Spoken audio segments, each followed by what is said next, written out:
And the Rock was definitely rocking. The Pirates beat the Creighton Blue Jays with the final score of 63-58. Hello, once again, my name is Frank Frasco alongside Erin Kelly.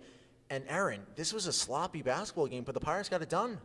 Yeah, like you said, sloppy all around for the Pirates and for Creighton. Both teams shooting around 30% from the field.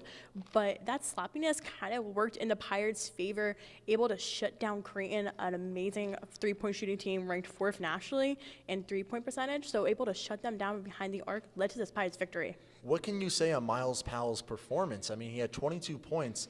And that's a fun stat that you have for us. Yeah. So Myles Powell, in games where he scores between 21 and 24 points, the Pirates were 0-5. They are now 1-6.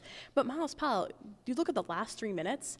He had the 3-point foul play, got all 3, and then made about 4 more after that. So just the last 3 minutes of the game, Myles Powell, perfect 10 from 10 for the free throw line, made the difference in this game. I mean, the free throws were big, but I think the biggest play for him in that game was the 4-point play opportunity. He draws the foul from beyond the arc. He gets to the line, sinks all 4 free throws, and the Pirates pretty much win from that. This is what he had to say at the end of the game. Under the 4-minute mark, when we were down by either 5 or 6, I took a glance up. He called an ISO for me, and that's when I went to the free throw line and cut it down to either 3 or 4. It was one of those. And that's when everything started to lock in. And we welcome you back to our Pirates post-game. You think about Quincy McKnight and just how well he played. With about 5 minutes left in that second half, he had a monstrous dunk, and that pretty much sealed the deal for the fate towards the Pirates' win. What can you say about his offensive performance in that second half? His offensive performance in the second half was impressive. You know, going into halftime, he had about 6 points, and he ended up getting with 14. And he was the second best shooter on this team, goes 4 to 5 from the line as well. So him, just that offensive presence that he had stepping up when Myles Powell wasn't necessarily in the first half, really changed this game. He was the second scorer for this team, and he continues to be throughout the entire season. McKnight with 14 points, and you can just say his defense led to his offense, and that was a beautiful steal by Sandra Mamakhalishvili over to Quincy McKnight. He got the crowd thunderous. The Rock began to rock. And Coach Willard at postgame, he was talking about how this is a tight race for the Big East. 5 teams are tied for 3rd place, and it's a lot of fun.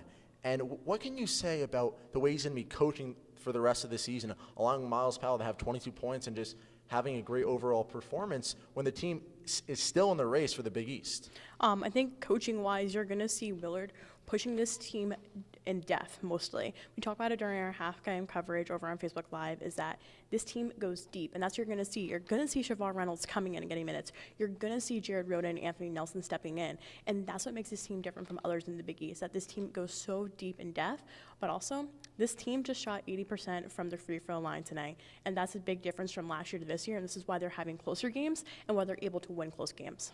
Martin Krempelj for Creighton, he finished the game with 25 total points, so he was really the only Blue Jay that came out to score dominantly. What can you say about Creighton? They held them to 58. This is a high-scoring team. Did you see something different in this game for the Pirates defensively? I think defensively, you saw the Pirates attacking that 3 more and defending that, and that shows as Creighton's best three-point shooter, Mitch Ballack, had no 3s. He's the best on the team, and they shut him down. That's what Willard said he wanted this team to do, and that's exactly what they did, why they were able to shut down this Creighton team, and why they pulled out that win. Now, the Pirates opened the second half on a 10-0 run, and then with about 10 minutes to go in the second half, Creighton went on a 10-0 run. They ended up having a 22-5 run in about an 8-minute span. The defense was sloppy for the Pirates in the second half. What can you say about where the Pirates can go moving forward?